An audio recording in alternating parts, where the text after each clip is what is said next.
ملکی اور عالمی حالات پر غور کر کے ٹھوس کام کرنے کا مزاج نہیں۔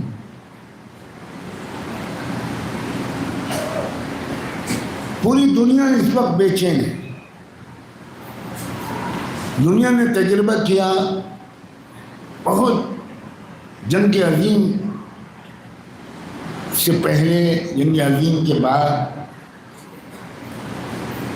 کئی تجربوں سے دنیا گزری۔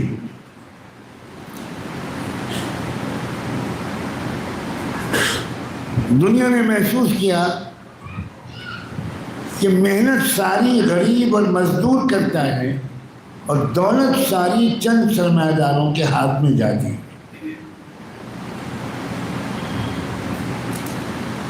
تو دنیا نے یہ تحریک چلائی کہ اب دولت کسی ایک انسان کی ہوگی ہی نہیں، دولت ریاست کی ہوگی۔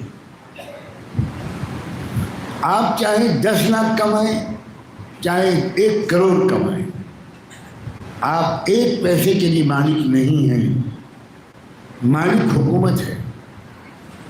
آپ کو تھوڑا سے پیسے اس میں سے دے دے گی، باقی وہ مزدوروں اور غریبوں میں تقسیم کرے گی۔ اسی کو سوشلزم اور کمیونزم کہتے ہیں۔ میری بات سمجھ میں آ رہی ہے؟ یہ بہت مشکل مضمون ہے، یہ کوئی جواب ہی نہیں مل رہا۔ پھر تو میں کامیاب ہو رہا ہوں۔ یہ تجربہ کیا دنیا نے پوری طاقت لگا کر، اور بڑی طاقتور حکومتوں کو الٹ کے پھینک دیا، اور یہ کہا کہ ذاتی ملکیت کسی کی نہیں ہوگی۔ اربوں ڈالر کا کارخانہ ہے، حکومت نے ضبط کر لیا کہ کوئی کسی کی ملکیت نہیں۔ آپ کمائیں گے 10 لاکھ ڈالر، وہ ہوگا حکومت کا، ریاست کا، اور وہ تقسیم کرے گی غریبوں اور مزدوروں سب میں۔ شروع میں لوگ بہت پر امید ہوئے کہ اب یہ غریبوں اور مزدوروں، محروموں پر ظلم ختم ہوگا، حالات بہتر ہو گئے۔ لیکن تھوڑے دن کے بعد 60-70 سال لگے اس غلط فہمی میں، اور معلوم ہوا کہ سراسر جھوٹ ہے۔ چند حکمرانوں نے غریبوں اور مزدوروں کے نام پر تمام کمانے والوں کی دولت پر قبضہ کر لیا، اور غریبوں کی حالت نہیں بدلی، انصاف کسی کو نہیں ملا، عزت نہیں ملی، برابری نہیں ملی، تو لوگوں میں بغاوت پیدا ہوئی۔ بہت دن تک عام لوگ صورتحال کو تماشائی بن کر نہیں دیکھا کرتے۔ ایک وقت آتا ہے کہ کوئی چنگاری بھڑک جاتی ہے، اور پھر عوام تنگ آمد بجنگ آمد کا اعلان کرتے ہوئے میدان میں کود جاتے ہیں، مارے جاتے ہیں، گولیاں کھاتے ہیں، بم سے اڑائے جاتے ہیں، جیلوں میں ٹھوسے جاتے ہیں۔ لیکن عوام ایک وقت آتا ہے کہ یہ سب برداشت کر لیتے ہیں، لیکن اسٹیٹس کو برداشت نہیں کرتے۔ تبدیلی چاہیے۔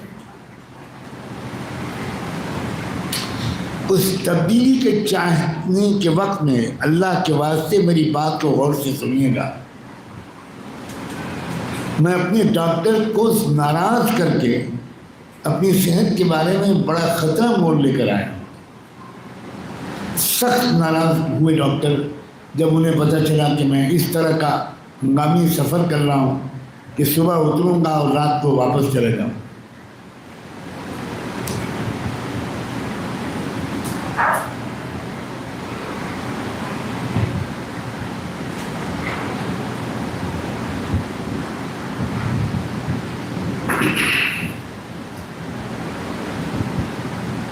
وہ تجربہ ناکام ہوا۔ اس کے بعد دنیا میں سرمایہ دارانہ نظام، کیپٹلزم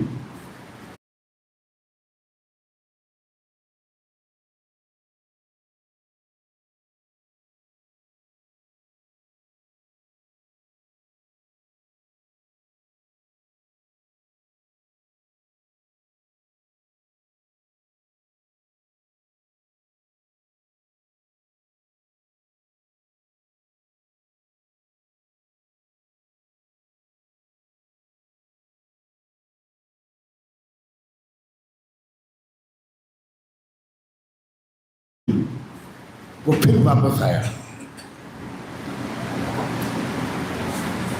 کہ پھر دنیا کے چند بڑے سرمایہ دار، ان کے ہاتھ میں سارا سرمایہ آ گیا، کسان پریشان، مزدور پریشان، غریب پریشان، کمزور طبقات پریشان، اقلیتیں پریشان،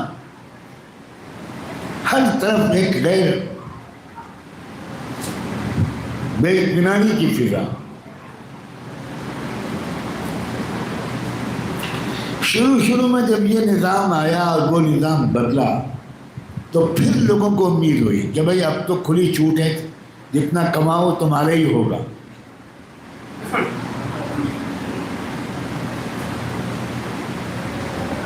بہت خوش ہوئے لوگ کہ اب آزادی مل گئی، اب خوب کمائیں گے اور اپنی مرضی کے مطابق زندگی گزاریں گے۔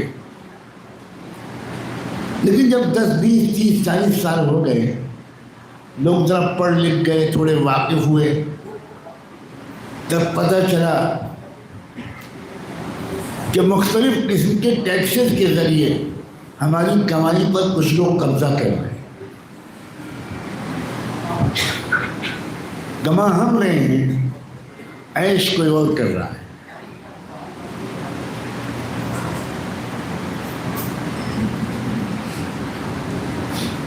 اب اس وقت یہی دور ہے دنیا میں بات کو مختصر کر کے کہہ رہا ہوں، پوری دنیا میں اس وقت شدید بے اطمینانی، بے چینی پھیل رہی ہے۔ ہم لوگوں کو خبر نہیں ہے، ہمارے لوگ 100% بے خبر۔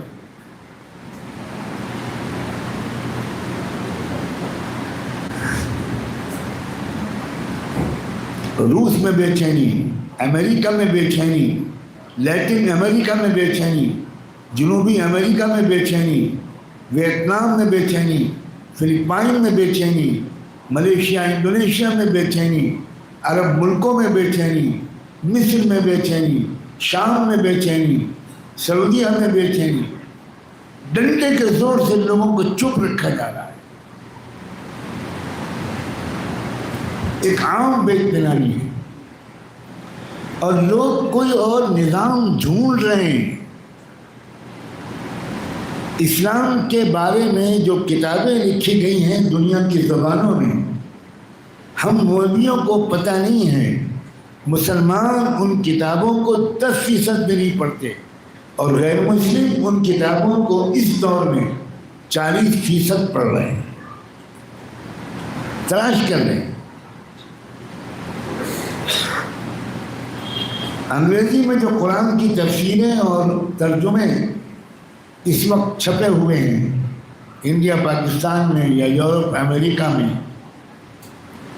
وہ سب آؤٹ آف پرنٹ ہو گئے۔ لاکھوں کی تعداد میں یورپ کے لوگ اس وقت انگریزی والا قرآن یا فرانسیسی والا قرآن یا جرمن زبان والا قرآن تلاش کر رہے ہیں، اور اس کی وجہ یہ ہے کہ ان کے ذہن میں ایک سوال پیدا ہو رہا ہے کہ یہ غزہ کے فلسطینی مجاہدین، یہ نوجوان لڑکے اور لڑکیاں، یہ مرد اور عورتیں، یہ بوڑھے اور یہ بچے اور بچیاں 2 سال سے زیادہ اتنی زبردست قربانیاں کیسے دے رہے ہیں؟ ایک آدمی کی زبان پر شکایت نہیں ہے، ایک آدمی کی آنکھ میں آنسو نہیں ہے۔ شوہر کا جنازہ لایا جاتا ہے اور بیوی اس کو دیکھ کر صرف اتنا کہتی ہے کہ ہم تم بحث کرتے تھے، تم کہتے تھے میں پہلے شہید ہوں گا، میں کہتی تھی میں پہلے شہید ہوں گی، مبارک ہو تم بازی لے گئے، جاؤ رسول اللہ سے دعا کروانا کہ میں بھی جلدی شہید ہو کر تمہارے پاس آؤں۔ یہ کون لوگ ہیں؟ فرانس کی ایک مسجد میں 80 عورتیں، جن میں سائنٹسٹ عورتیں تھیں، ڈاکٹر تھیں، پروفیشنل تھیں، اسٹوڈنٹ تھیں، لڑکیاں تھیں، 80 عورتیں ایک وقت میں آئیں، امام صاحب سے ملی۔ انہوں نے پوچھا کہ آپ لوگ کیسے آئے؟ یہ نماز کا وقت تو نہیں ہے؟ وہ وہاں نماز میں اجازت ہوتی ہے کہ غیر مسلم لوگ آتے ہیں اور پیچھے بیٹھ کر بڑے ادب سے اپنا سر ڈھک کر عورتیں مسلمانوں کو نماز پڑھتا ہوا دیکھتے ہیں. میں 20 بار اس منظر کو دیکھ چکا ہوں. انہوں نے کہا نہیں ہم لوگ نماز کے وقت میں نہیں آئے ہیں, ہم لوگ سب کے سب کلمہ پڑھنے آئے ہیں. تو انہوں نے پوچھا کہ بہت خوشی کی بات ہے, ابھی ضرور کلمہ پڑھیں گے, آپ بتائیے پہلے کہ یہ خیال آپ کے دل میں کیسے پیدا ہوا؟ تو ایک نے کہا کہ میں ٹی وی پر دیکھتی ہوں, میں سمجھ ہی نہیں پا رہی تھی کہ یہ کیا جذبہ ہے ان کا, کیا طاقت ہے. کوئی عام لوگوں میں سے جو شہری ہیں وہاں 20-25 لاکھ, ان میں سے ایک نہیں شکایت کر رہا ہے حماس والوں تم نے ہم کو مروا دیا, ہمارے سارے مکان توڑ دیے گئے, سر چھپانے کی کوئی جگہ نہیں ہے. کوئی شکایت نہیں کر رہا ہے. بھوکے مر رہے ہیں, پیاسے مر رہے ہیں, بھوک سے دم توڑ رہے ہیں, مگر زبان پر جملے دو ہیں, الحمدللہ علی کل حال, یا جملہ ہے حسبنا اللہ ونعم الوکیل, نعم المولا ونعم النصیر. یہ جو باتیں ہم ٹی وی پر دیکھا تو میں نے اپنی ایک سہیلی کو فون کیا اور میں نے کہا کہ بھائی میں تو مسلمان ہونے جا رہی ہوں, اب میں اتنے مہینوں سے دیکھ رہی ہوں دین تو سچا یہی ہے جو یہ طاقت دے رہا ہے, یہ قربانیاں دلوا رہا ہے. میں تو اب اس نے کہا کہ ارے اچھا ہوا, میں سمجھ رہی تھی میں اکیلی تھی, میں خود یہی سوچ رہی تھی, لیکن میری سمجھ میں نہیں آ رہا تھا کہ میں کس سے شیئر کروں. بس ٹھیک ہے ہم دو ہو گئے. ان کا اور کسی کو جانتی ہو تو فون کرو. اس نے اپنی بھابھی کو, اس نے اپنی نند کو, اس نے اپنی سہیلی کو, اس نے اپنی فرینڈ کو, اس نے اپنی ٹیچر کو فون کیا اور 4 گھنٹے میں 80 عورتیں جمع ہوئیں اور سب نے یہی کہا میرے دل بار بار کہہ رہا ہے کہ سچا دین تو اسلام ہے, اس لیے ہم لوگ 80 آ گئی ہیں اور مطمئن رہیے ہر ہفتے آپ کے یہاں 100-200 آئیں گی. اب ہم لوگ روزانہ 4-6 گھنٹے گھر گھر جائیں گے, بیل بجائیں گے اور گھر کی عورتوں سے بات کر کے کہیں گے کہ اسلام قبول کرو, اسلام ہی دین برحق ہے. دنیا تبدیلی چاہ رہی ہے. اس کی ایک مثال کے طور پر میں نے یہ واقعہ بیان کیا. ہمیں کچھ خبر نہیں. مجھے اتنا دکھ ہے, اتنا غم ہے اس بات کا کہ ہمیں واقعی تبدیلی کا جو جذبہ دنیا کے عوام میں ہے, اور یہ میں دنیا کے عوام کی بات کر رہا ہوں, میں آپ سے صاف مسجد میں بیٹھ کر قسم کھا کے کہہ سکتا ہوں ہمارے ملک کے عوام کی بھی بڑی تعداد اس وقت غیر مطمئن ہے اور تبدیلی کی جگہ ڈھونڈ رہی ہے.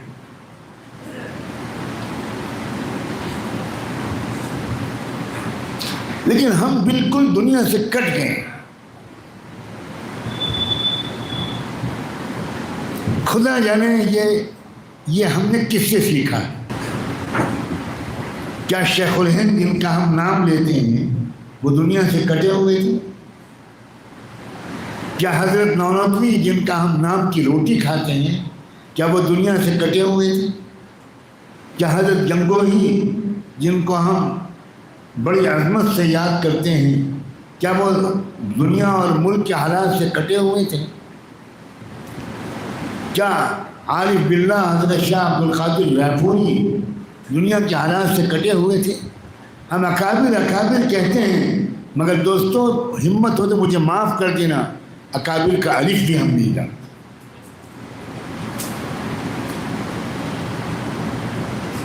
ہمارے والد صاحب اور حضرت مولانا ابوالحسن علی ندوی یہ دونوں عظیم بزرگ حضرت شاہ عبد القادر رائے کے فیض یافتہ اور تربیت یافتہ تھے, انہی کے خلیفہ و جانشین تھے. یہ کہا کرتے تھے کہ رائے پور کی وہ خانقاہ جہاں تک جانے کے لیے کوئی سواری بھی نہیں تھی, پیدل چلنا پڑتا تھا.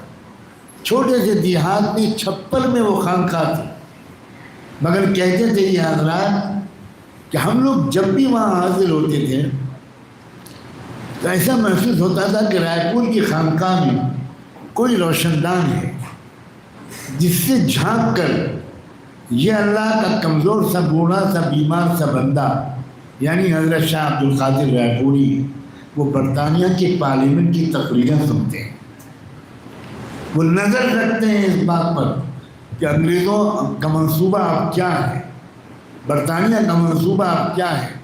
کہتے تھے ہم لوگ دیکھتے تھے خلافت تحریک کے لیڈران حضرت رائے پوری کے پاس سیاسی مشوروں کے لیے آتے تھے۔ عطا اللہ شاہ بخاری جیسا مجاہد، تحریک احرار کا قائد، رائے پوری خانقاہ میں سیاسی رہنمائی کے لیے آتے تھے۔ مسلم لیگ کے قائدین حضرت رائے پوری کے پاس سیاسی رہنمائی کے لیے آتے تھے۔ کانگریس کے قائدین ڈاکٹر مختار انصاری جیسے لوگ وہ حضرت رائے پوری کے پاس رہبری کے لیے آتے تھے۔ علماء کی ذمہ داریاں بہت بڑی ہیں، علماء کی ذمہ داریاں اتنی محدود نہیں ہیں۔ علماء ضرور مدارس میں جمے رہیں۔ مدرسہ اور مسجد ہمارا دراصل پاور اسٹیشن ہے، ہمارے کام کی جگہ مسجد اور مدرسہ ہے۔ کسی قیمت پر ہمیں مسجد اور مدرسے کو نہیں چھوڑنا، لیکن مسجد اور مدرسے میں بیٹھ کر ہمیں وہ کام کرنا ہے جو رحمت دو عالم صلی اللہ علیہ وسلم نے اپنی مسجد میں اور صفے پر بیٹھ کر کیا تھا، پورے عالم کا رنگ بدل دیا تھا۔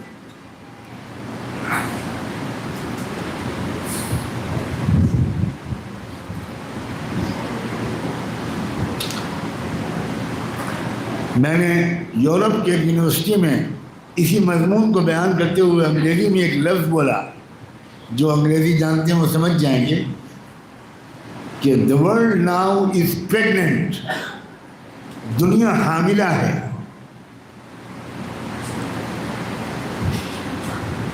The world is proceeding to produce a baby، دنیا ایک بچہ پیدا کرنا چاہتی ہے۔ تو مجھ سے بعد میں یونیورسٹی کے جو فزکس کے ڈپارٹمنٹ کے ہیڈ تھے میرے بغل میں بیٹھے تھے، وہ صدارت کر رہے تھے، انہوں نے مجھ سے کہا کہ what a beautiful word you use mister Nomani, یہ جو آپ نے لفظ استعمال کیا ہے کہ the world is pregnant، دنیا حاملہ ہے، یہ انگریزی کا بہترین لفظ ہے جو آپ نے چنا ہے۔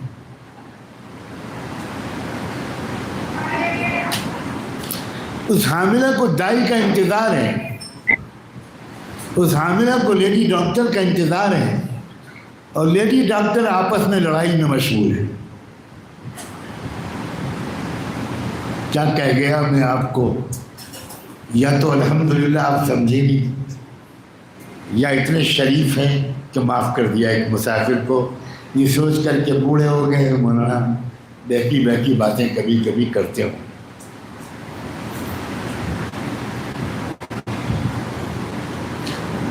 ہمارے ملک میں سکھ تبدیلی چاہتے ہیں، عیسائی تبدیلی چاہتے ہیں، بدھسٹ تبدیلی چاہتے ہیں، دلت تبدیلی چاہتے ہیں، شیڈول ٹرائب کے لوگ تبدیلی چاہتے ہیں، آدیواسی لوگ تبدیلی چاہتے ہیں، مزدور تبدیلی چاہتا ہے، کسان تبدیلی چاہتا ہے۔ یہ آپ نے کیسے مان لیا کہ مسلمان اقلیت میں ہیں اور ہندو اکثریت میں ہیں؟ کتنے بھولے ہیں آپ لوگ۔ بھولے لوگوں کی کوئی منڈی بھی ہو تو میں یوسف علیہ السلام کی طرح آپ کو وہاں جا کر بیچوں۔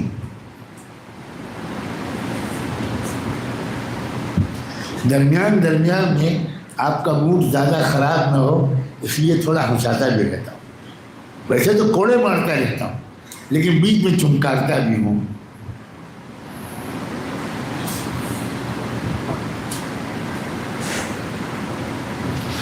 آپ کو کچھ خبر نہیں ہے کہ ہمارے ملک میں کتنی بے چینی ہے، کچھ خبر نہیں۔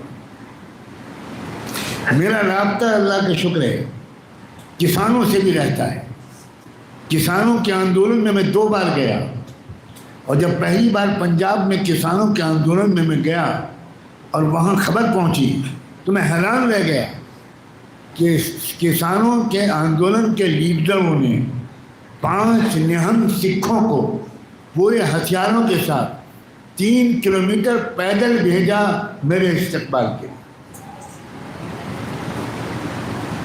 اور یہ ان کی مذہبی روایت ہے کہ ہمارا کوئی جب گرو آتا ہے تو ہم کار پر جا کر استقبال نہیں کرتے، وہ کار پر بیٹھے گا، ہم لوگ پیدل چلیں گے. اور ایسا روئے لوگ وہاں. جب میں اسٹیج پہ پہنچا 1 لاکھ 1.5 لاکھ سکھ موجود تھے، دہاڑے مار کے روئے اور یہ اعلان کیا کہ بھارت کے مسلمان ہمارے ساتھ ہیں. میں جاٹ لیڈروں کے پاس گیا، ان لوگ برابر میرے پاس آتے رہتے ہیں مشوروں کے لیے. لنگایت کے رہنماؤں سے میرے براہ راست بہت اچھے تعلقات ہیں. جنوبی ہندوستان میں یہ ایک گروہ ہے لنگایت جو مورتی پوجا نہیں کرتے. آدیواسیوں سے تعلقات ہیں. ملک تبدیلی چاہ رہا ہے لیکن مسلمان کٹے ہوئے ہیں ملک کے باشندوں سے. مسلمانوں نے کیا کیا ہے، ایک شکایت میں اور کرنا چاہتا ہوں. مسلمانوں نے خود جلسے کیے اور جلسوں میں ان کے کچھ سوامیوں کو، کچھ آچاریوں کو بلایا اور انہوں نے مسلمانوں کو انسانیت کے آداب سکھائے. ان کا ایک آدمی بھی مجمع میں نہیں، 100% مسلمان. اور آچاریہ پرمود کرشنن ماشاءاللہ اشعار پڑھ کے خود تالیاں بٹور رہے اور ہمارے بھولے بھالے علماء خود تالیاں بجا رہے. اور ماشاءاللہ مہاتما گاندھی کا نیا جنم، کیا اللہ والا انسان. اور وہی اللہ والے نے جب رنگ بدلا تو لوگ گرگٹ کی نسل کہنے لگے کہ بھئی ایسا رنگ تو گرگٹ بدلتا تھا، انسان ایسا رنگ بدلتا ہے. یہ ہماری کیا حماقت ہے اور یہ کب تک چلے گی؟ جن لوگوں کے پورے بدن کے کپڑے ہمارے خون سے رنگے ہوئے ہیں انہی کو ہم اپنے جلسوں میں بلا کر واز کہلواتی. ان کا ایک آدمی نہیں ہوتا، ہمارے لاکھوں لوگ ہوتے ہیں. کیا کسی نبی نے ابو جہل کو بلا کر بھی تقریر کرائی تھی؟ کیا رسول اللہ نے ابو لہب کو بلا کر بھی تقریر کرائی تھی؟ چھوڑو ابو جہل ابو لہب کو، حضور نے تو ایک بار بھی ابو طالب جیسے انصاف پسند کو بھی نہیں بلایا. داعی اپنی بات کہتا ہے، دعوت دینے والا اپنی بات کہتا ہے. علماء کی ذمہ داری اور دانشوروں کی ذمہ داریاں 2 ہیں، حکمت کے ساتھ دعوت دینا اور ہمت کے ساتھ مقابلہ کرنا. ہم نہ حکمت کے ساتھ دعوت دینے کے لیے تیار، نہ ہمت کے ساتھ مقابلہ کرنے کو تیار. عجب طرح کا خوف، عجب طرح کے ڈر اور مایوسی، عجب طرح کی احساس کمتری دیمک کی طرح ہمیں کھا رہا ہے. اور اس کی سب سے بڑی وجہ اللہ کی ذات پر جیسا یقین ہونا چاہیے، اللہ کی طاقت پر، اللہ کی قدرت پر، ویسا یقین ہمارے دلوں میں شاید نہیں.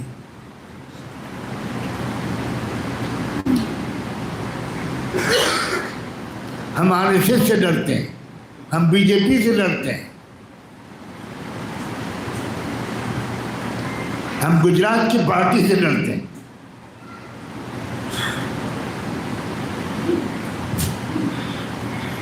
ہر مسلمان و خاص طور پر علماء، ان کو ایک تربیت کی ضرورت ہے. یہی میں خاص بات آخر میں کہوں گا. بس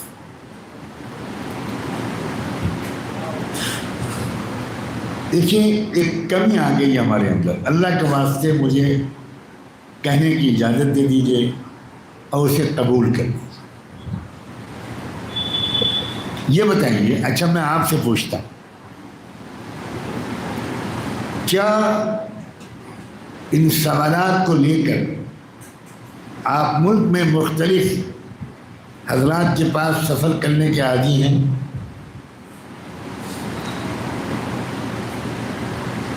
یہ سوالات کہ آخر ہم کو کیا کرنا چاہیے، یہ ہر ایک کے ذہن میں ہے کہ نہیں؟ کیوں بھائی؟ ارے بتاؤ یار، کیا ناشتہ نہیں ملا کیا؟ ہر ایک کے ذہن میں سوال ہے. اور سڑک پر روک کر کہتے ہیں حضرت ایک بات پوچھنی ہے، ہم لوگوں کو آج کل کیا کرنا چاہیے؟ پیسہ کمانے کے لیے سڑک پر روک کر کسی سے پوچھتے ہو کہ حضرت ہمیں کیا کرنا چاہیے؟ اس میں تو 840 ہو. میں 420 کا لفظ نہیں بول رہا ہوں، مسجد میں بیٹھا ہوں، تو اس کو ڈبل کر دیا ہے. حالانکہ اب بھی حق نہیں ادا ہوا بہت سے دوستوں کا. ان کی صلاحیتیں 840 سے بھی زیادہ ہیں. ہو سکتا ہے 1680 ہوں. خاص طور پر یو پی کے لوگ، وما ادراک ما یو پی کے لوگ.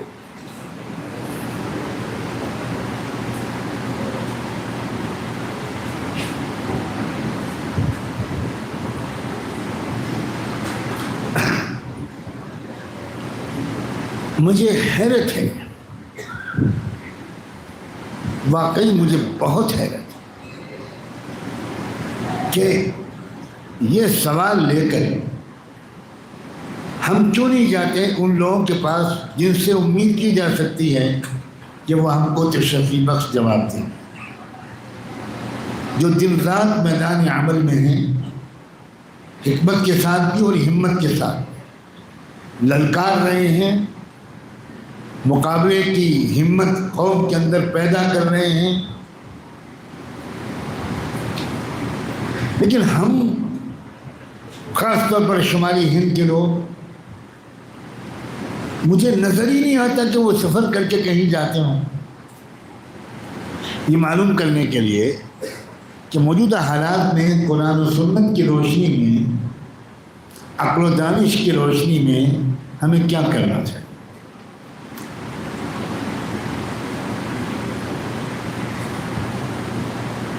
بلا کر کسی کو بلا کر جلسہ کروا دینے کا رواج تو بہت ہے. جلسے میں نہ بولنے والا اس نیت سے بولتا ہے اور نہ سننے والے کوئی عملی ٹھوس رہنمائی لینے کے ارادے سے آتے ہیں. برکت کے لیے آتے ہیں، ثواب کے لیے آتے ہیں، شرما حضوری میں آتے ہیں کہ بھائی کیا بتائیں، ہم نے بلایا تھا، وہ آ گئے تھے، اب انہوں نے بلایا ہے تو جانا ہی پڑے گا.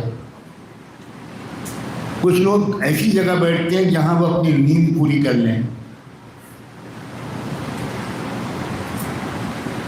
کچھ لوگ اندر بیٹھتے ہیں کہ دالموٹ کھاتے رہیں.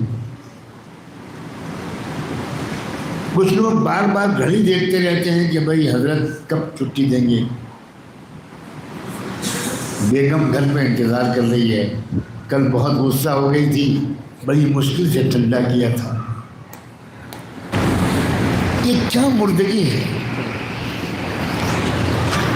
افغانستان میں انقلاب لانے والے لوگ صرف مدرسے کے طلبہ تھے، صرف مولوی لوگ تھے.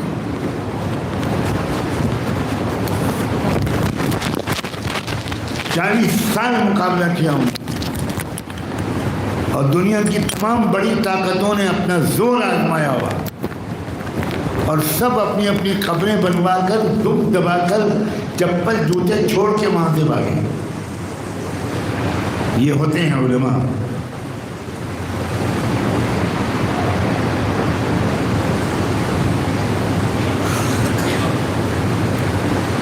اللہ کے واسطے وراثت نبوت کی ذمہ داریوں کو سمجھیے. جب ہم لوگ مولوی لوگ جلسے میں تقریر کرتے ہیں تو 2-1 آیتیں ایک آدھ حدیث ضرور پڑھتے ہیں. ایک آیت پڑھتے ہیں انما یخشی اللہ من عبادہ العلماء، اللہ سے ڈرنے والے صرف علماء ہوتے ہیں، یعنی ہم لوگ. تحریف ہے قرآن کی، یہ قرآن کی تحریف ہے. میں قسم کھا کے کہہ رہا ہوں، اس آیت میں کہیں مدرسے کے مولویوں کا تذکرہ نہیں ہے. اللہ تعالیٰ کی جو تکوینی آیات ہیں، سورج، چاند، زمین، آسمان، پہاڑ، سمندر، پیڑ، پھول، پھل، جانور، اونٹ، اونٹنیاں وغیرہ، ان کا تذکرہ کرنے کے بعد اللہ نے کہا ہے کہ جو ان تمام مخلوقات پر غور کر کے اللہ کی قدرت اور سنت کو سمجھ جاتے ہیں، انہی کے اندر میرا خوف پیدا ہوتا ہے۔ یہ مدرسی علم نہیں مراد ہے، یہ تکوینی علم مراد ہے، اللہ کی تخلیق کا علم مراد ہے۔ مگر ہم لوگوں نے جملہ حقوق محفوظ کر لیا باپ کے مولویاں لے کے رہا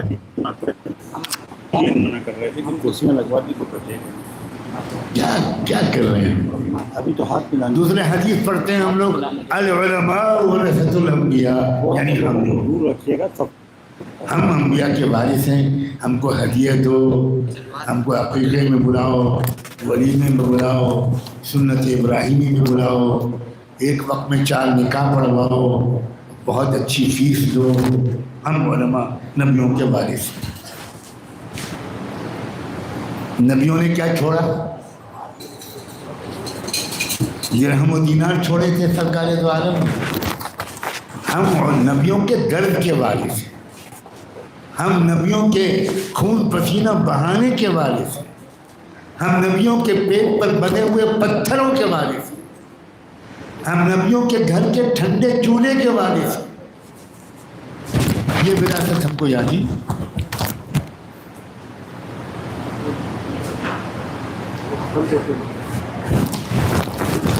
ہماری تربیت کی دنیا میں سب سے زیادہ ضرورت ہے، بہت صاف لفظوں میں کہہ رہا ہوں، ڈرائیور کی تربیت زیادہ ضروری ہے سواریوں کے مقابلے میں۔ علماء ان کا تقویٰ عوام سے ہزاروں گنا زیادہ ہونا چاہیے۔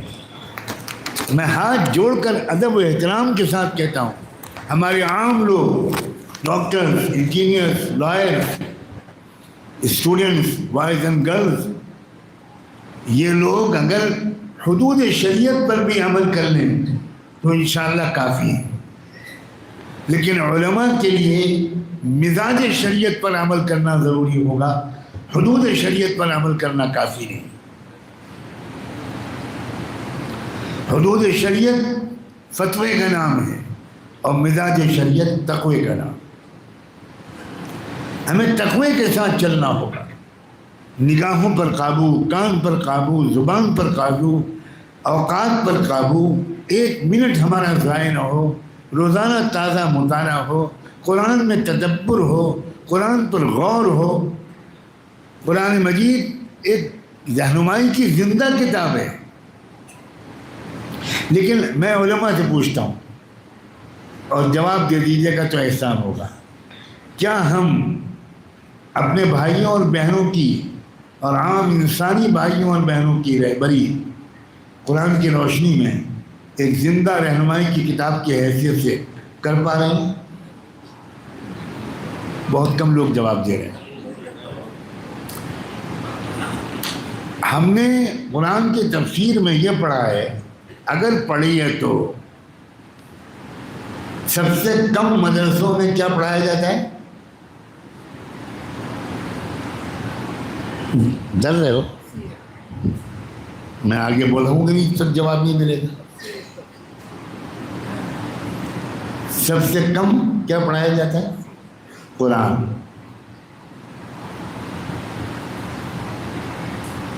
اور اس میں بھی جو پڑھایا جاتا ہے تو یہ پڑھایا جاتا ہے کہ یہ آیت مہاجرین کے بارے میں اتری، یہ انصار کے بارے میں اتری، یہ بدر کے بارے میں، یہ احد کے بارے میں، یہ حنین کے بارے میں، یہ تبوک کے بارے میں، یہ مشرکین کے بارے میں، یہ یہودیوں کے بارے میں، یہ نصارہ کے بارے میں، یہ منافقین کے بارے میں۔ ہمارے لیے قرآن میں کیا ہے؟ کلوا واشربوا، اور اس میں بھی آیت کا اتنا ہی حصہ ہے، آگے جو ولا تسرفوا کہا گیا وہ کوئی نہیں بتاتا۔ لوگ اپنی بلڈنگ پر لکھواتے ہیں ھذا من فضل ربی، آدھی آیت آگے ہے لیبلونی اشکر ام اکفر، یہ میرے رب کا میرے اوپر فضل ہوا ہے اس لیے کہ وہ مجھے آزمانا چاہتا ہے، میں شکر میں شکر گزار بندہ بنوں گا یا ناشکرا؟ تو اشکرو ام اکفر، میں نے آج تک تو کسی بلڈنگ پر کار پر لکھا ہوا نہیں دیکھا. اتنے سمجھدار ہیں کانپور والے کہ قرآن کو بھی آدھا کر کے لکھتے. کیا ہو رہا ہے ہمارے معاشرے میں؟ کیا ہو رہا ہے؟ اور صاف صاف باتیں ہی نہیں ہوتی.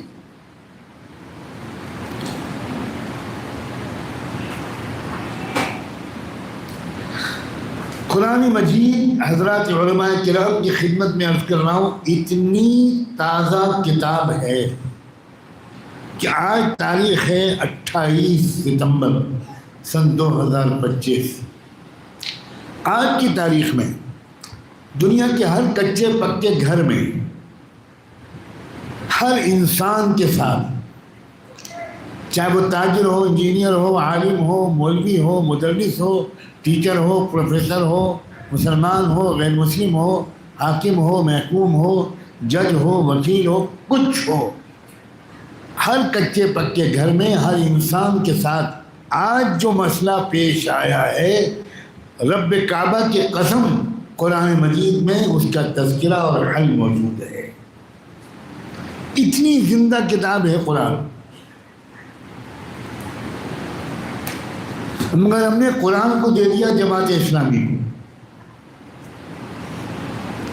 عشق رسول دے دیا اہل سنت والجماعت کو، اور خود کیا لے لیا وہ آپ جانتے ہیں. یہ کیا تقسیم ہے بھائی؟ یہ کیا پست ہمتی ہے؟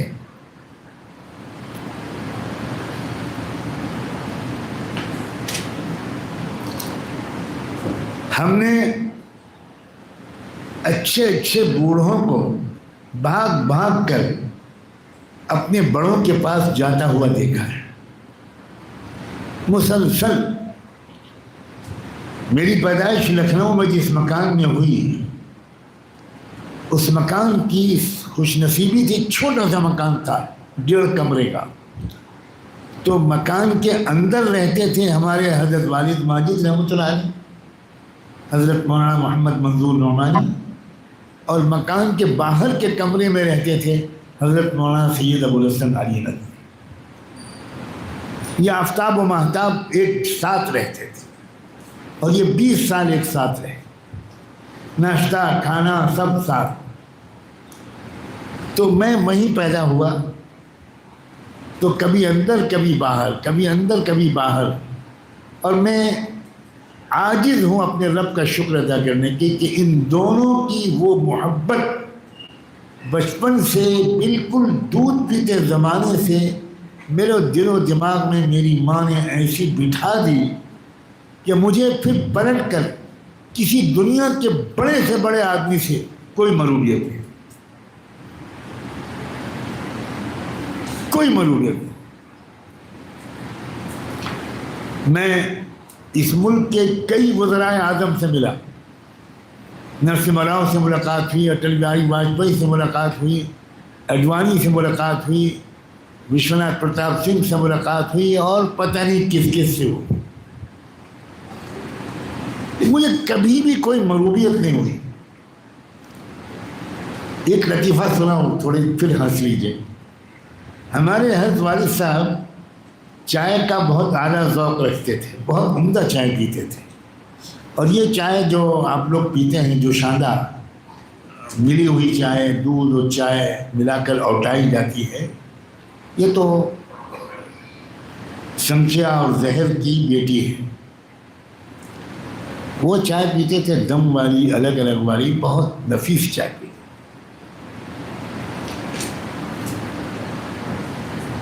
تو جب میں ملک کے ایک وزیر اعظم کے پاس گیا، نام نہیں لوں گا، ہو سکتا ہے اس پارٹی کے لوگ یہاں بہت بیٹھے ہوں، کانپور میں تو سب پارٹیوں کے لیڈران مسلمانوں میں ہیں. زندہ شہر ہے، قبرستان نہیں ہے، اگر کیا آوارہ ہے. ایک وزیر اعظم کے یہاں میٹنگ بہت لمبی ہو گئی، 1 گھنٹہ. تو شروع میں چائے آئی. اب میں نے بڑے صبر کے ساتھ اور آخرت کے اجر مانگتے ہوئے وہ چائے پی. تھوڑی دیر کے بعد وزیر اعظم صاحب نے دوسری چائے کا آرڈر کیا. میں نے کہا میں بہت معافی چاہتا ہوں, بس یہ ایک چائے کافی. ارے نہیں, بہت دیر ہو گئی, بہت ضروری باتیں کر رہے ہیں, ایک چائے ہو. میں نے کہا حضور گستاخی معاف, کبھی آپ لکھنؤ آئیں تو 10 منٹ کے لیے آ جائیے گا, ہم آپ کو چائے پلائیں. چائے کسے کہتے ہیں؟ اب وزیر اعظم نے مجھے دیکھا گھور کے کہ یہ فقیر مولوی اور پرائم منسٹر کی چائے کا مذاق اڑا رہا. میں نے کہا حضور پانی منگوا دیجیے, چائے کو معاف کر. کبھی کسی سے معروف نہیں ہوا. شیخ الحدیث حضرت مولانا زکریا صاحب, حضرت جی مولانا انعام الحسن صاحب, حضرت مولانا عمر صاحب, حضرت مولانا سعید احمد خان صاحب مہاجر مدنی, حضرت مولانا محمد احمد صاحب پرتاب گڑھی سید العارفین, اور حضرت مولانا قاری محمد طیب صاحب. کیسے کیسے ہیرے موتی اللہ نے ہمارے گھر رکھے. ایسے قائدین عالم اسلام کو نہیں ملے. لیکن میں بہت افسوس کے ساتھ کہتا ہوں کہ جتنی ناقدری ہم اس ملک کے مسلمانوں نے اپنے بڑوں کی ہے, شاید ہی کسی ملک کے مسلمانوں نے اپنے قائدین کی ناقدری کی. ایک شیخ احمد یاسین جو مفلوج تھے, سر کے سوا پورا بدن پہ فالش تھا, بالکل نہ ہل سکتے تھے نہ جل سکتے تھے. گود میں اٹھا کر ان کو ویل چیئر پہ بٹھایا جاتا تھا. اللہ نے دماغ محفوظ رکھا تھا, زبان محفوظ رکھی تھی. ایک اسکول کے ٹیچر تھے, ایک مسجد کے امام تھے. امام کیا تھے؟ مسجد کے نمازی تھے.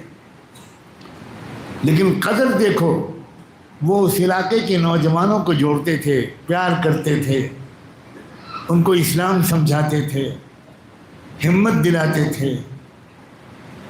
آج انہی کی اٹھائی ہوئی تحریک پوری دنیا کی سب سے طاقتور اور قربانیاں دینے والی تحریک. ایک بوڑھا, ایک معذور, لیکن قدر ہے. وہاں کے نوجوانوں نے قدر کی. چھوٹے چھوٹے بچے, 14, 15, 16 سال کے بچے ان کے پاس جاتے تھے, اور وہ ان کے اندر ایسا ایمان, ایسا تقویٰ, ایسے روح جہاد ان کے اندر پلا دیتے تھے کہ پوری دنیا لگی ہوئی ہے مگر انشاءاللہ ناکام ہوگی.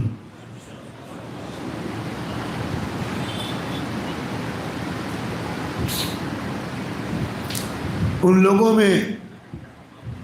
میں نے بہت طلب دیکھی ہے اور اپنے بڑوں کی بڑی قدر دیکھی ہے.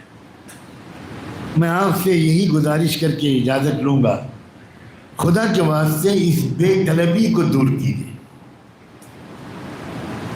ایک کا بھی جواب نہیں آیا. بہت سمجھدار ہیں آپ لوگ. آپ سمجھ پا رہے ہیں میں کیا کہنا چاہ رہا ہوں؟ یہ بتائیے کہ کیا واقعی آپ کے اندر طلب کی کمی ہے یا یہ میری بدگمانی ہے؟ آپ دوڑ کے جاتے ہوئے مجھے نہیں دکھائی دیتے. آپ اکابر کے پاس جاتے ہوئے مجھے نہیں دکھائی دیتے.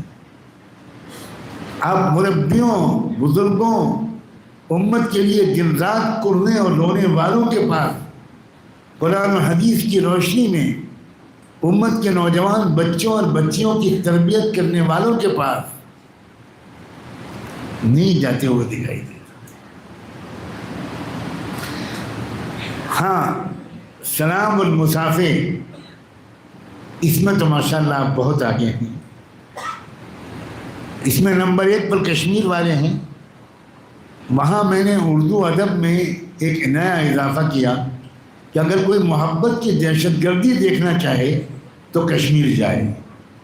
اب میں کہتا ہوں کہ اگر کشمیر نہ جا سکے تو انشاءاللہ کانپور کافی.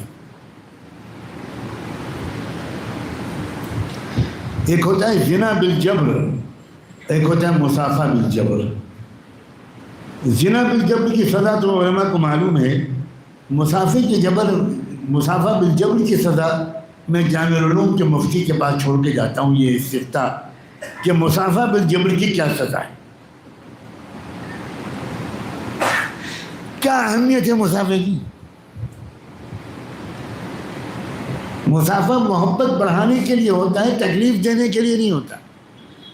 مسافے کا ایک نقصان بتاؤں، مسافہ کرنے کے بعد جب آپ اپنے گھر جاتے ہیں بڑے فخر سے کہتے ہیں آج حضرت جی سے مسافہ ہو گیا، تو آپ کے مذہبی جذبے کو ایک جھوٹی تسکین مل جاتی ہے۔ آپ نے سنی ہوئی باتوں پر عمل کرنے کا کوئی فیصلہ نہیں کیا، بس مسافہ کر لیا۔ مجھے علماء بیٹھے ہیں، بتائیں صحابہ مسافہ کرتے تھے اس طرح اللہ کے رسول؟ ایک روایت بتا دو، ایک واقعہ بتا دو۔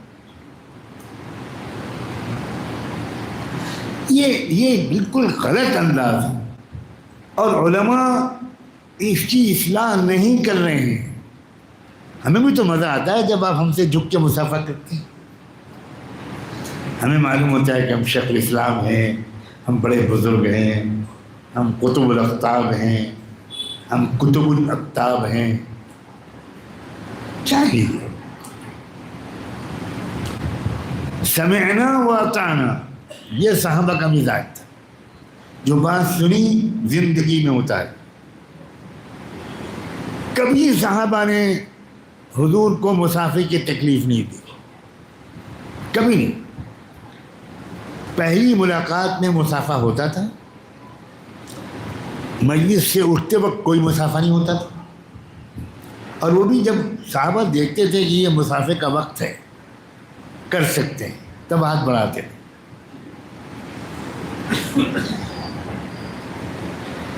اصلی اسلام کو میرے محترم علماء سمجھیں اور سمجھائیں۔ یہ جو روایتی اسلام ہے اس میں بہت کریکشن کی ضرورت ہے، بہت کریکشن کی، بہت اصلاح کی ضرورت۔ ہمارے گھر میں ہمارا وقت کیسے گزرنا چاہیے، بچوں اور بچیوں کی تربیت گھر میں کیسی ہونی چاہیے۔ بہت کم باپ اور بہت کم مائیں اپنے بچوں اور بچیوں کو تربیت کے لیے ضروری وقت دیتے ہیں، بہت کم۔ بچے اور بچیاں ہمارے خضرو گھاس کی طرح اگتے ہیں۔ جو گھاس خود سے اگتی ہے وہ ایک جنگل بناتی ہے، اور جس گھاس پر مالی کی قینچی لگتی ہے وہ ایک شاندار چمن بنتا ہے۔ ہمارے گھر میں چمن ہونا چاہیے، کم سے کم ہفتے میں ایک دن ہم 2-3 گھنٹے اپنے بچوں کے پاس بیٹھیں، چاہے جتنے مشغول لوگ ہوں ہم۔ مہینے میں 1 دن 2 دن کچھ ایسے مقرر کر لیں کہ اپنے بچوں کو ہم کوئی ٹاسک دیں۔ بچوں یہ چھوٹی سی کتاب تم کو دے رہے ہیں، کہانی کی کتاب ہے، قصے کی کتاب ہے، نبیوں کے واقعات، صحابہ کے واقعات، صلاح الدین ایوبی کا تذکرہ، نور الدین زنگی کا تذکرہ، کس نے مسجد اقصیٰ کو آزاد کرایا تھا، کیا زندگی تھی اس کی۔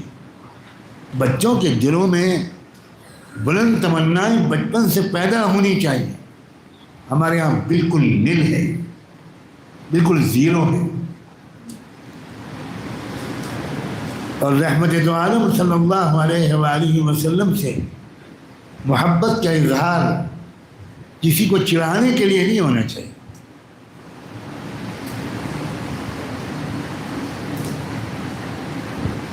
محبت تو خود بتاتی ہے کہ آپ کو کس سے کتنی شدید محبت ہے۔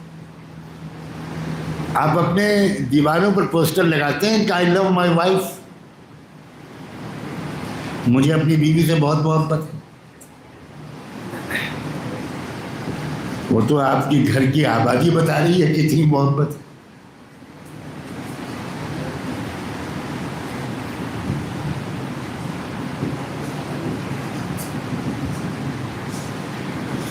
ہم دشمن کے جال میں بار بار پھنستے ہیں، بار بار پھنستے ہیں۔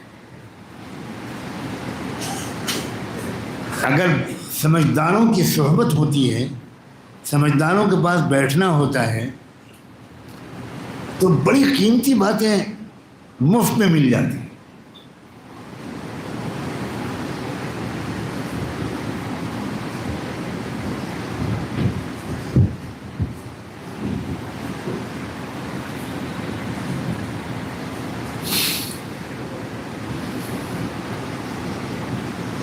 ہمیں اچھی طرح یاد رکھنا چاہیے کہ ہمارے ملک میں جو مظلوم عوام ہیں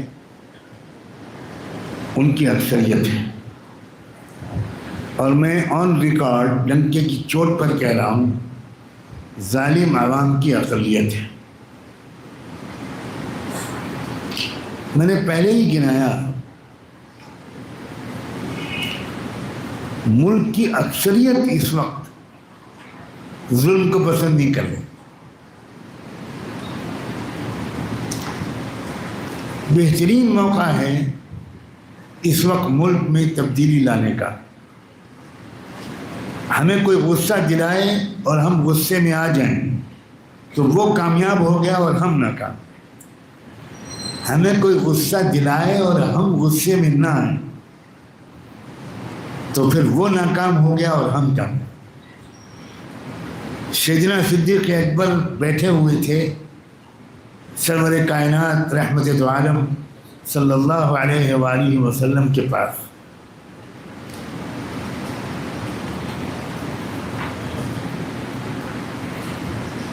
اور کسی نے گالیاں دینی شروع کی، مغلظات بکنی شروع۔ حضور بھی خاموش رہے اور ابوبکر صدیق بھی خاموش۔ لیکن ایک اتنی گالیوں کی بوچھار ہوئی اور کعبے کو برا بلا، اللہ کو برا بلا، اللہ کے رسول کو برا بلا، کہ ایک وقت آیا کہ صدیق اکبر کے صبر کا پیمانہ لبریز ہو۔ اب میں سمجھتا ہوں اس میں اللہ کی بڑی حکمت تھی، دنیا کو دکھانا تھا کہ ابوبکر بہت بڑے ہیں لیکن محمد رسول اللہ کے برابر نہیں، اور ابوبکر کو بھی یہ اشارہ دینا تھا کہ ستاروں سے آگے جہاں اور بھی ہے، ابھی تم کو اور ترقی کرنی۔ تو صدیق اکبر نے گالی کا جواب گالی سے دے دیا۔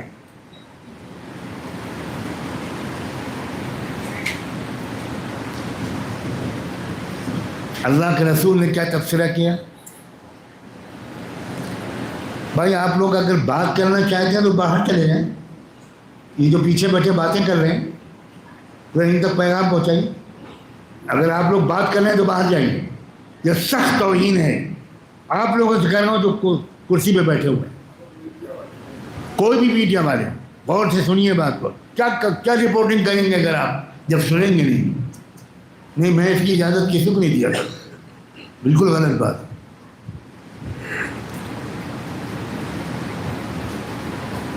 صدیق اکبر کو حضور نے یہ فرمایا کہ ابوبکر جب تک میرے ساتھ تم بھی خاموش تھے تو اللہ کے فرشتے ہم دونوں کی طرف سے جواب دے رہے تھے، اور فرشتوں کا جواب انقلاب لاتا ہے، تبدیلی لاتا ہے، خالی زبانی جواب نہیں ہوتا۔ اس کی میں تفصیل بیان نہیں کر پاؤں، لیکن جب تم نے جواب دے دیا تو فرشتے خاموش ہوئے۔ کیا سکھایا اللہ نے؟ کیا ابوبکر صدیق کو بزدلی سکھائی؟ تم کیا جواب؟ بزدلی سکھائی یا سمجھداری سکھائی؟ جب ابوبکر بیٹھے محمد رسول اللہ کے پاس تب ان کو وہ سمجھداری سیکھنے کا موقع ملا۔ اگر وہ اپنے بڑے کے پاس نہ بیٹھے ہوتے تو وہ سمجھتے کہ میں نے بہت بڑا کام کیا، بہت سمجھداری کا کام کیا۔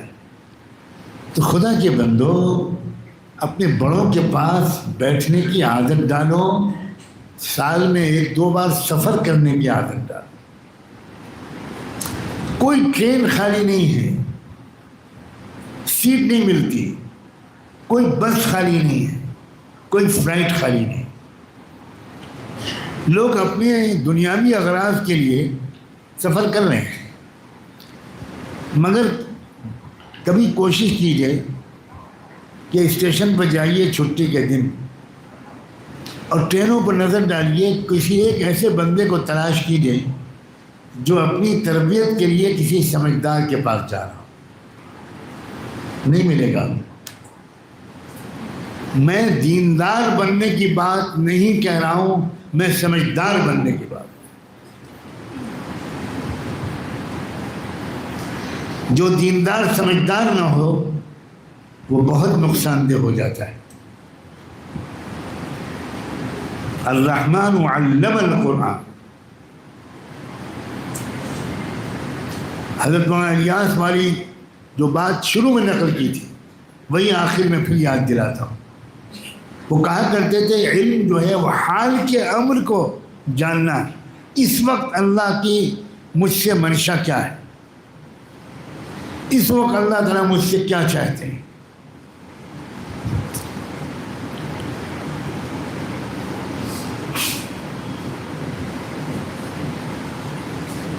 اگر 5 کروڑ مسلمانوں کی بھی سمجھ میں آ جائے تو ہم اپنے ملک کا نقشہ بدل سکتے. نقشہ بدلنے کا مطلب یہ نہیں کہ ہمارے ہاتھ میں حکومت آ جائے، یہ ہماری منزل نہیں ہے. ہماری منزل ہے قرآن مجید کی سورہ حدید کی وہ آیت لقد ارسلنا رسلنا بالبینات وانزلنا معهم الکتاب والمیزان لیقوم الناس بالقسط. اللہ تعالیٰ کہتے ہیں ہم نے سب رسولوں کو بھیجا کھلی ہوئی دلیلیں نشانیاں لے کر، اور ان کے ساتھ ہم نے 2 چیزیں اتاری. ایک تو الکتاب اتاری اور ایک انصاف کی ترازو اتاری. اور نبیوں کو ان 2 چیزوں کو دیکھ کر بھیجنے کے پیچھے ہمارا مقصد یہ تھا کہ ساری دنیا کے انسانوں کو انصاف ملے. صرف مسلمانوں کو انصاف ملے یہ ہماری تمنا بالکل نہیں ہونی چاہیے. ہم رحمت للمسلمین کے امتی نہیں ہیں، ہم رحمت للعالمین کے امتی ہیں. ہم رب المسلمین کے بندے نہیں ہیں، ہم رب العالمین کے بندے ہیں. جب منی پور جل رہا تھا تو ہمارے ملک کے بڑے صاحب تو اب گئے 2-2.5 سال کے بعد ڈر کے مارے. اللہ تعالیٰ جلدی چھٹکارا دلائے. ڈر کے مارے لوگ بہت کم آمین کہہ رہے ہیں. ان دعاؤں پر آمین بالچہر کہنا چاہیے حنفیوں کو بھی.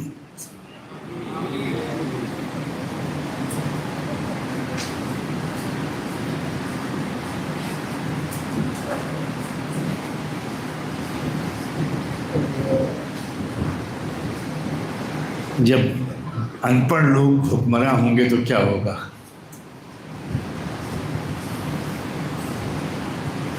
وہی ہوگا جو ہو رہا ہے. میں منی پور کے شروع کے دور میں خطرہ مول لے کر منی پور گئے اور جتنے چرچز وہاں جلائے گئے تھے تقریباً ان 250 چرچز جلائے گئے عیسائیوں کے گرجا گھر. تو سب جگہ تو نہیں جا سکا. میں وہاں کے بڑے عیسائی رہنما سے ملا، سب سے بڑے، پھوٹ پھوٹ کے رونے لگے. وہ کہنے لگے میں ایسا کرتا ہوں کہ 8-10 چرچوں میں تو آپ کو خود لے کے چلتا ہوں، اور وہ لوگ جو ان کے گھر والے مار ڈالے گئے، جلا دیے گئے، ان کے ساتھ آپ کی ایک میٹنگ کرا. اور وہ 2 لڑکیاں جن کو بالکل بے لباس کر کے ننگا کر کے ان کے ویڈیو بنائے گئے تھے، تو جس وقت میں ان کے گھر پہنچا وہ گریٹ بشپ کے رہنمائی میں، تو وہ لڑکیاں یہ دیکھ کر کہ ایک مسلمان مولانا آئے ہیں پھوٹ پھوٹ کے رونے لگی. اور گھر کے اندر بھاگ کے گئی ہیں، دوپٹہ لائی اور حجاب سر پر ڈھک لیا. پوری کہانی سنائی کہ ان کے ساتھ کیا ہوا. علماء کو جمع کیا میں نے، منی پور کے علماء، پورے منی پور کے علماء آئے، پیاسے تھے، ترسے ہوئے تھے، اور اللہ جزائے خیر دے. ان علماء نے وہاں وہ کام کیا جس کی بدولت وہاں اسلام پھیلنے لگا. اس لیے گئے تھے جناب. سمجھ میں آئی بات؟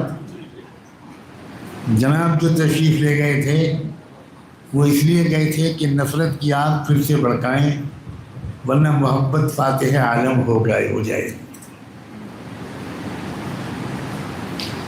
اب یہ لوگوں کے ذہن میں نہیں آتا. یہ نبوی ذہن نہیں ہے بھائی.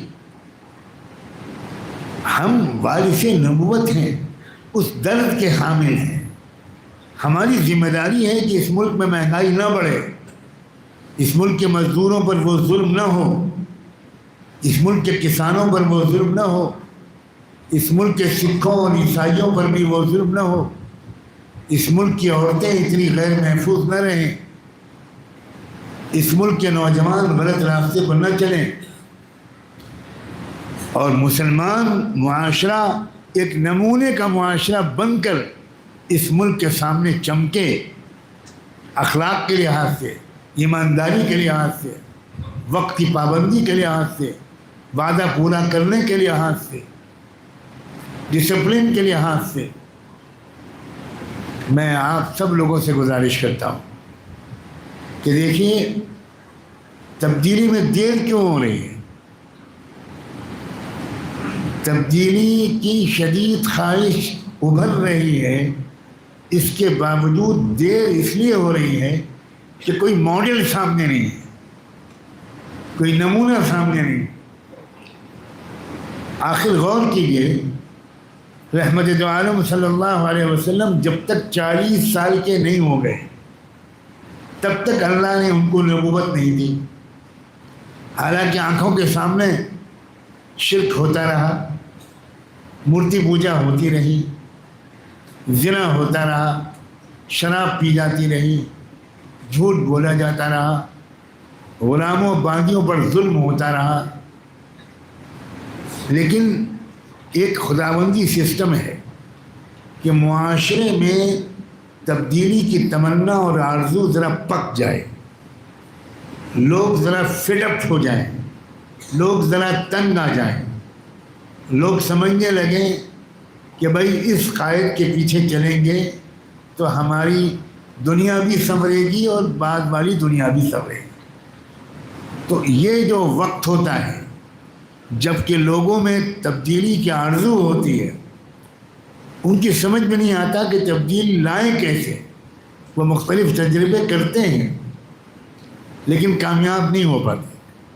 یہ وقت ہے جب کہ خاتم النبیین محمد الرسول اللہ صلی اللہ علیہ وسلم کو ٹھیک سے پہچانا جائے، قرآن کو گہرائی سے سمجھا جائے، ایک زندہ رہنمائی کی کتاب کے طور پر قرآن کو سمجھا جائے اور ملک کے عوام کے سامنے رکھا جائے. میں اپنے مالک کا شکر ادا کرتا ہوں کہ مجھے بڑی تعداد میں برادران وطن سے بات کرنے کا موقع ملتا ہے. بہت بڑی تعداد میں بھی، چھوٹی چھوٹی تعداد میں بھی میں ان کے کالجوں میں بھی جاتا ہوں، گرودواروں میں بھی جاتا ہوں، چرچز میں بھی جاتا ہوں، اور بہت محبت کے ساتھ ان سے کچھ متفقہ قدروں کے بارے میں بات کر کے وہ غلط فہمیوں کے پردے کو چاک کرنے کی کوشش کرتا ہوں. وہ نفرت کے زہر جو لوگوں کے ذہنوں میں ڈالا جا رہا ہے اس کے اثر کو کم کرنے کی کوشش کرتا ہوں. آپ سب کی صلاحیتیں مجھ سے زیادہ ہیں. اللہ کے واسطے کسی نہ کسی ایسے شخص کو تلاش کیجیے جو قرآن و سنت کی روشنی میں امت مسلمہ میں حکمت اور ہمت کا سبق پڑھا رہا ہو، اخلاق کی تربیت دے رہا ہو، روحانی تربیت دے رہا ہو، سیاسی شعور بیدار کر رہا ہوں، دنیا اور آخرت دونوں جگہ کامیاب ہونے کا طریقہ سکھا رہا ہوں۔ ہماری نوجوانوں میں بہت خیر ہے، لیکن نوجوانوں کو سنبھالنے والوں کی کمی ہے، محبت سے ان سے بات کرنے والوں کی کمی ہے، ڈانٹ ڈپٹ کرنے والے بہت ہیں۔ ہم جب ممبر پر کھڑے ہوتے ہیں تو ایسا لگتا ہے کہ ہم چوتھے پانچویں آسمان پر چڑھ گئے، اور بس یہی کسر رہتی ہے کہ سامنے کے 10-20 لوگوں کو گونجے مارتے ہیں، ڈانٹ ڈانٹ کی تقریریں کرتے ہیں۔ میں کہا کرتا ہوں، امت مسلمہ کا دل دکھانے کے لیے دشمن ہی بہت ہیں، ہم بھی اپنے نوجوانوں کا دل دکھائیں، یہ کہاں کی سمجھداری۔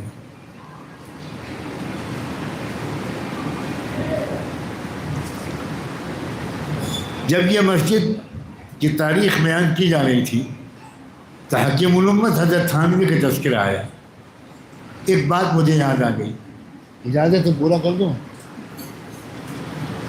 حضرت تھانوی کی ایک بات یاد آ گئی، جگر مراد آبادی مرحوم،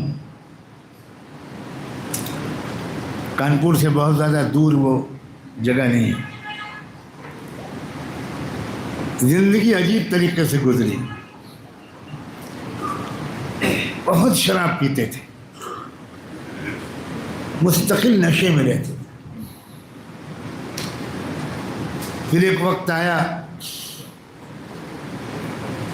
کہ اللہ نے ان کو کچھ سوچ سمجھ کر زندگی کا رخ بدلنے کی توفیق دی۔ میرے والد کا اللہ ان کو جزائے خیر دے، جگر مرحوم کی زندگی میں تبدیلی لانے کے سلسلے میں بڑا ہاتھ تھا۔ بہت لمبی مدت تک جگر مرحوم والد صاحب کے گھر پر بریلی میں، میری پیدائش سے پہلے کا واقعہ ہے، مقیم رہے، اور ایک وقت آیا کہ جگر مراد آبادی مرحوم کو یہ تلاش ہوئی کہ مجھے کسی مرد دانا کے ہاتھ میں اپنا دامن دے دینا چاہیے، یا مرد دانا کے دامن میں اپنا ہاتھ دے دینا چاہیے۔ حضرت والد صاحب نے مشورہ کیا حضرت تھانوی کا، تو جگر صاحب نے کہا کہ میں شراب کم تو بہت کر چکا ہوں لیکن چھوڑی نہیں، میں کیسے تھانہ بھون کی خانقاہ جاؤں جبکہ میں شراب کے بغیر ایک دن بھی نہیں رہ سکتا۔ حضرت والد صاحب نے تھانہ بھون کا سفر کیا غالباً، یا خط لکھا، اور حضرت سے پوری کہانی سنائی کہ جگر صاحب حاضر ہونا چاہتے ہیں مگر پرانی عادت کم تو ہو گئی، یہ چھٹی نہیں۔ تو حضرت تھانوی نے عجیب جواب دیا۔ حضرت تھانوی نے کہا، کس نے مجھ سے کہا ہے کہ یہ شرط ہے؟ وہ آئیں اور اپنی شراب لے کر آئیں، بس اتنا ان سے کہہ دیجیے گا کہ مسجد اور خانقاہ میں نہ رکھیں، کسی اور جگہ پر رکھیں، اور جب خواہش زور کرے تو تنہائی میں جا کر پی لیں۔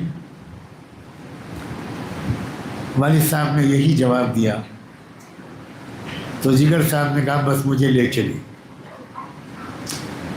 جگر صاحب اپنی شراب کی بوتل لے کر گئے، سنو، کاش کہ ہم نے بھی اپنے نوجوانوں سے محبت کی ہوتی۔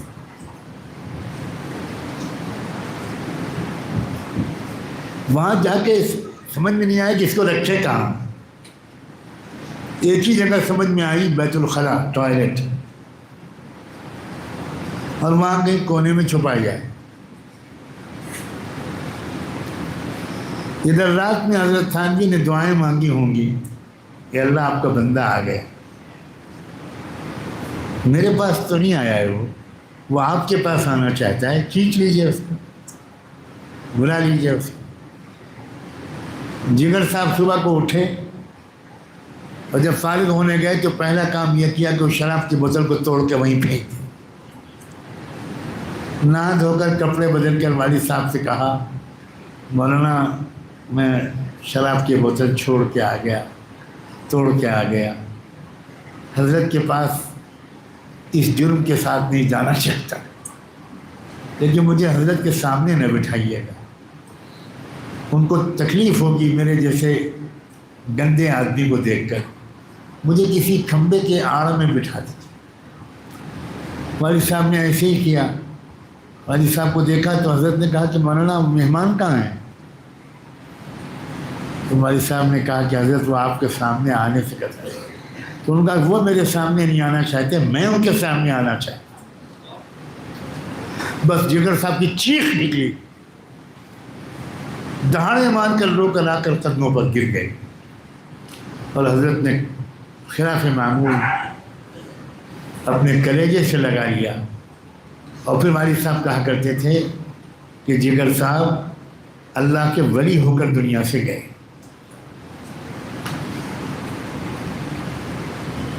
اللہ کرے ہم اپنی نیکی کے غرور میں مبتلا نہ ہوں، ہم سب خطا کار و گنہگار ہیں، اور امت کے نوجوانوں میں، امت کے صحافیوں میں، امت کے پروفیشنلز میں، امت کے نوجوان لڑکوں اور لڑکیوں میں بہت خیر، بہت خیر۔ اللہ تعالی ہمیں اپنی ذمہ داری حکمت اور ہمت کے ساتھ ادا کرنے کی توفیق دے، اور اس ملک کے ترسے ہوئے عوام کو بلا تفریق مذہب و ملت انصاف دلانے کی کوشش کا سلیقہ سکھا دے اور ہمت دے دے۔ یہ ہمت اور یہ سلیقہ، یہ سیکھنے کے لیے ہم کو تلاش کرنا پڑے گا۔ ڈھونڈیں ہم کہاں سے ہم کو یہ ہمت اور سلیقہ سیکھنا مل سکتا ہے، وہاں جائیں ہم۔ صرف بلانے پر ہم اصرار نہ کریں، صرف بلانے کو کافی نہ سمجھیں۔ ہمارے اکابر جو اپنے دوستوں کے تعلقات کا لحاظ کر کے ادھر سے ادھر مارے مارے پھرتے ہیں، لیکن ان کا حق ہم پر یہ نہیں ہے کہ ہم انہیں تکلیف دیں، انہیں بلائیں۔ ان کا حق ہم پر یہ ہے، اور ہمارا فرض ہے کہ ہم پتہ پوچھتے پوچھتے وہاں جائیں، سال میں ایک دفعہ سے زیادہ جائیں، 2-3 دن قیام کریں، کچھ انفرادی ذمہ داریاں بھی سیکھیں، کچھ اجتماعی تبدیلی کا طور طریقہ بھی سیکھیں۔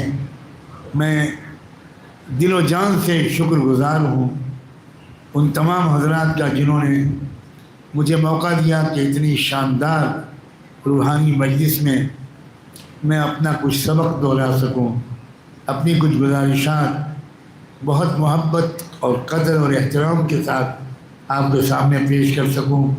یہ آپ کا احسان ہے، اللہ ہی اس کا آپ کو بہترین صلہ عطا فرمائے۔ وآخر دعوانا ان الحمد للہ رب العالمین۔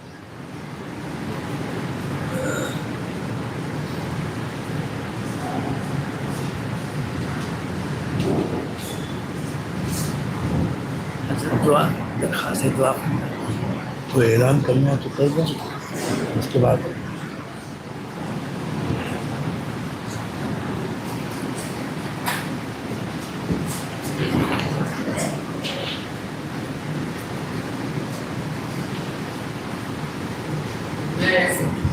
حضرت والا کا تہہ دل سے شکریہ ادا کرتا ہوں۔ حضرت والا تشریف لائے، حضرت والا تشریف لائے اور حضرت کا روحانی بیان نے سنا۔ اللہ تعالیٰ ہم سب کو حضرت والا نے جو ہم کو نصیحت دی ہے، جو ہمیں سمجھایا ہے، اس کے اوپر ہم سب عمل کرنے کی توفیق عطا فرمائے۔ اللہ تعالیٰ ہم سب کو عمل کرنے کی توفیق عطا فرمائے۔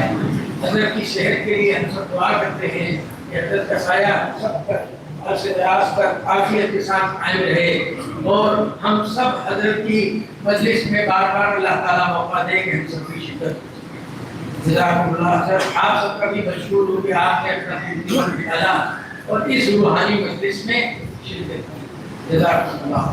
ہم حضرت والا سے درخواست کریں گے کہ اس جلسے کا اختتام اپنی دعا پر فرما دیں۔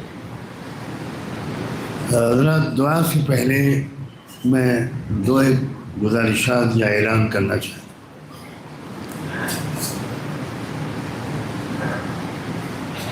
آج شام کا جو پروگرام ہے، جس کے لیے دراصل مجھے یہاں آنے کا شرف بخشا گیا، وہ عظیم صحابی اور قائد سیدنا امیر معاویہ رضی اللہ تعالی عنہ کے بارے میں ہے۔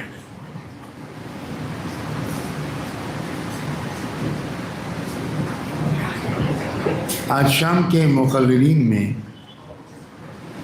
مولانا یحییٰ نعمانی بھی ہیں، جو ویسے تو میرے بھانجے ہیں لیکن علم میں تقوی میں بہت آگے ہیں۔ انہوں نے سیدنا معاویہ رضی اللہ عنہ پر ایک بڑی شاندار کتاب لکھی۔ واللہ پوری اسلامی تاریخ میں شاید کسی بھی زبان میں امت کی عظیم مگر مظلوم شخصیت سیدنا معاویہ پر ایسی کتاب میں لکھی گئی۔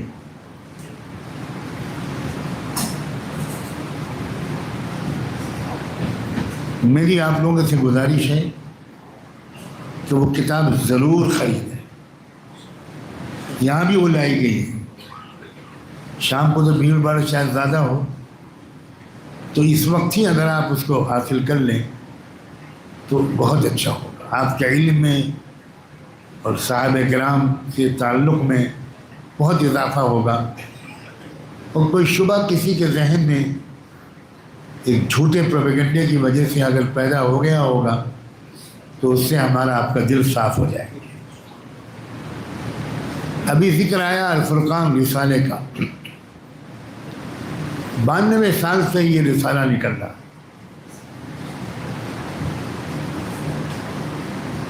یہ بھی اللہ تعالیٰ کا عجیب فضل ہے۔ میرے والد ماجد حضرت مولانا محمد منظور نعمانی نے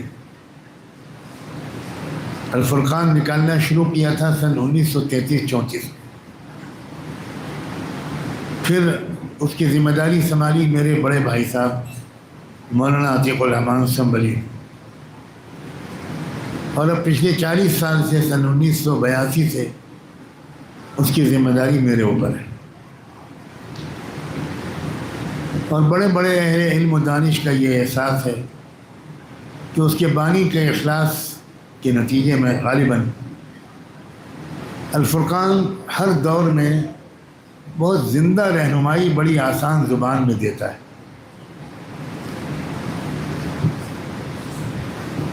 آپ کو یہ جو کچھ باتیں میں نے کہیں پورے بیان میں، اس سلسلے میں ہر مہینے تازہ مواد الفرقان سے ملتا رہے گا، اور آپ اپنے بیانات میں، اپنے خطبوں میں امت کی رہبری زیادہ اعتماد کے ساتھ کرتے رہیں گے۔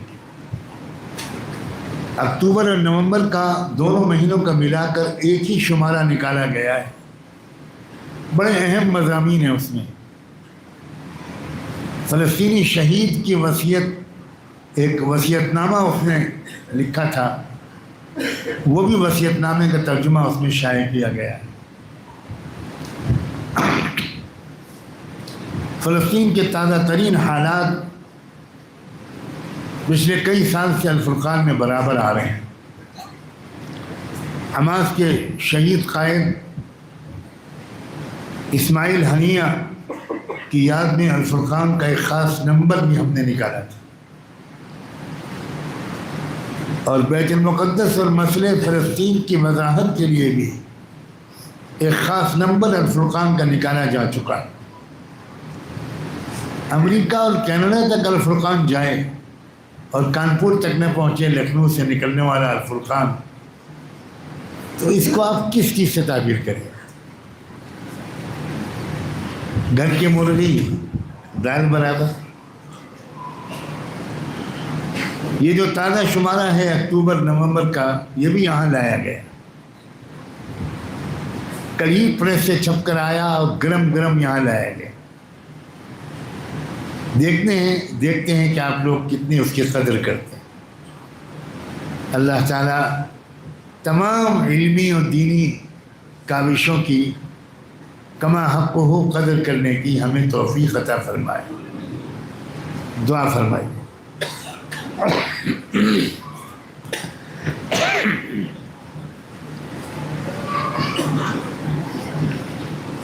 سبحان اللہ وبحمدہ سبحانک اللہم وبحمدک نشہد ان لا الہ